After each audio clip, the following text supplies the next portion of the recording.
Coronavirus disease is an infectious disease caused by severe acute respiratory syndrome coronavirus.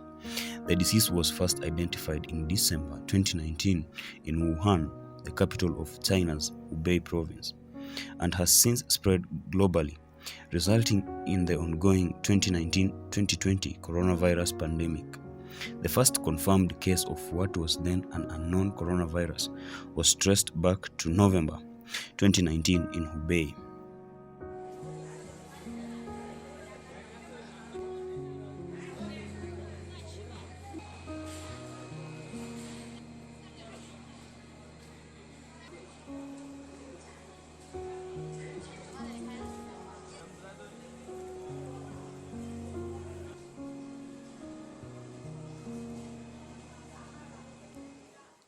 Common symptoms include fever, cough, and shortness of breath.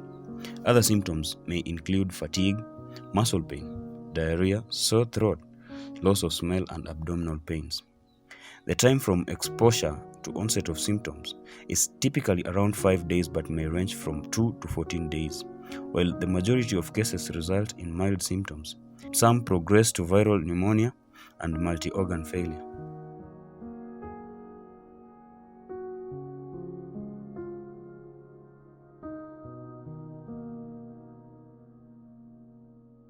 As of 24th April 2020, more than 2.72 million cases have been reported across 185 countries and territories, resulting in more than 191,000 deaths, and more than 748,000 people have recovered.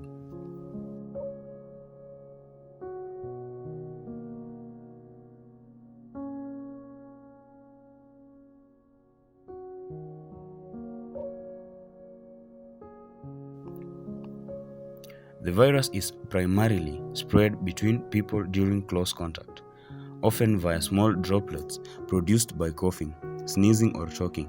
The droplets quickly fall on objects or onto surfaces, but with certain medical procedures can hang in the air for longer periods. People may become infected by touching a contaminated surface and then touching their eyes, nose, or mouth. In experimental settings, the virus has shown to survive on surfaces for up to 72 hours. It is most contagious during the first 3 days after the onset of symptoms, although spread may be possible before symptoms appear and in later stages of the disease.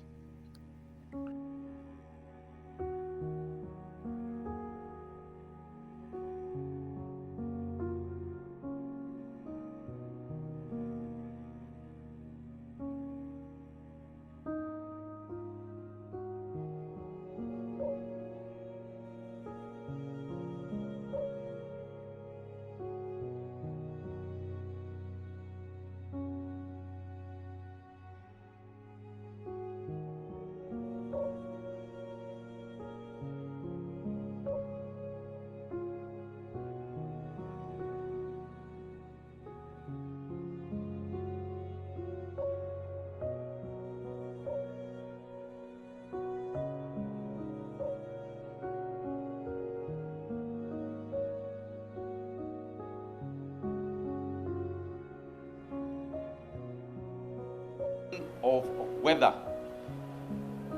It is not a question of if we are going to get a case in due course. It was a question of when. And members of the press and fellow Kenyans, I want to inform you that the Ministry of Health has confirmed the first coronavirus case in Kenya.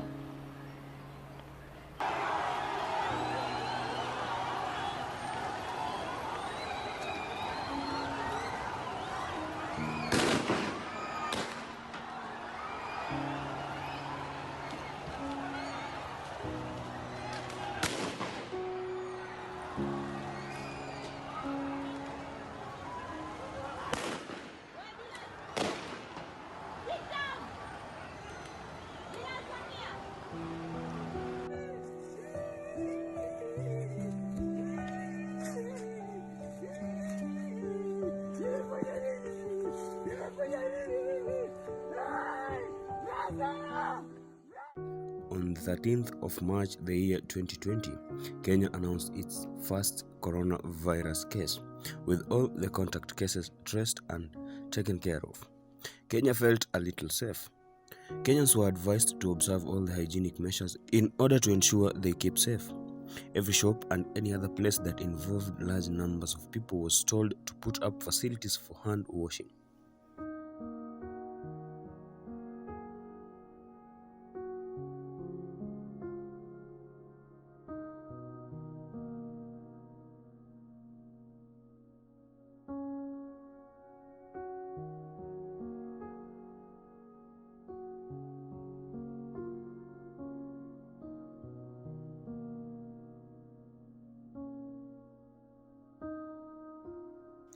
As days went by, the cases grew and the numbers becoming many, while others succumbed to the virus.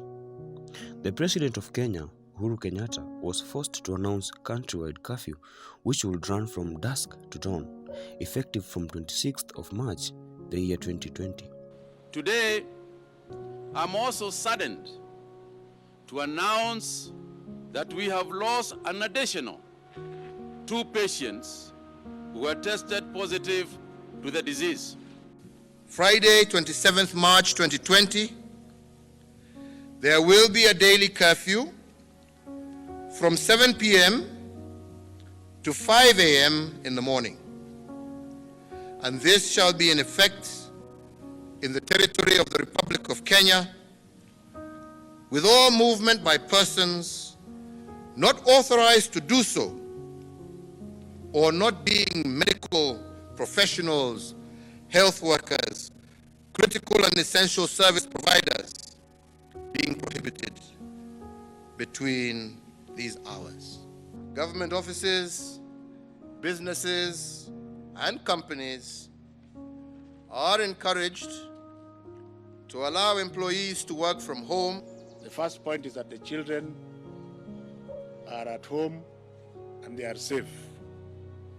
On 26th of March, police officers landed on the poor and innocent Kenyans, harassing and beating them up in the name of enforcing the curfew. In the coastal city of Mombasa, GSU officers were filmed beating people waiting for passenger ferry, as well as journalists, 2 hours before the start of the curfew.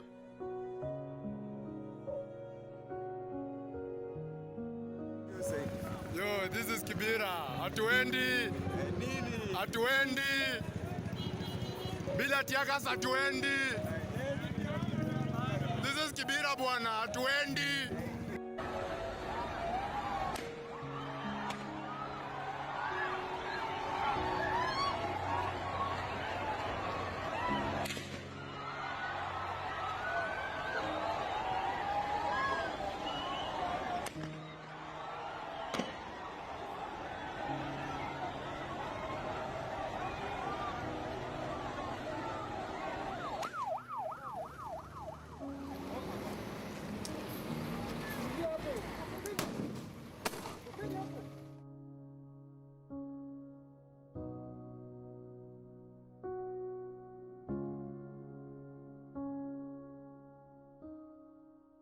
When asked about the violence in Mombasa, police spokesman Charles Owino defended the use of force, saying it was a serious war against the disease. The officers were reported to have used excessive force in many parts of the country, with video footages showing them flogging people caught by the time.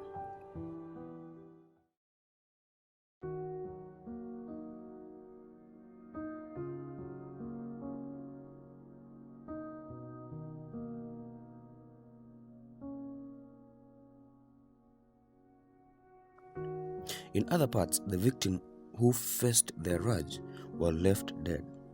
The president apologized in their place for any harm caused, but after the apology, some still harassed victims.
On 25th of March 2020, the government of Kenya suspended the importation of second-hand clothes in a movement to safeguard Kenyans and also to improve the local textile industry.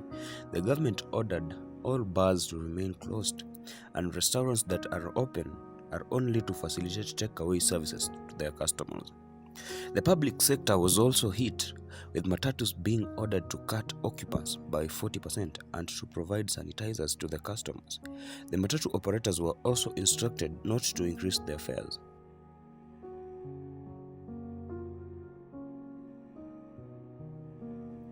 Companies and factories were advised to encourage their staff to work from home. Some staffs were advised to take leaves and others sent to compulsory leaves with no pay. This means the income generation will go low.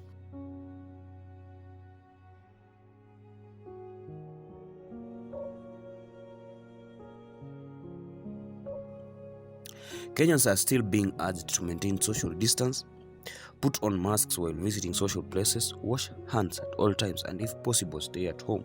Together, let's fight the coronavirus.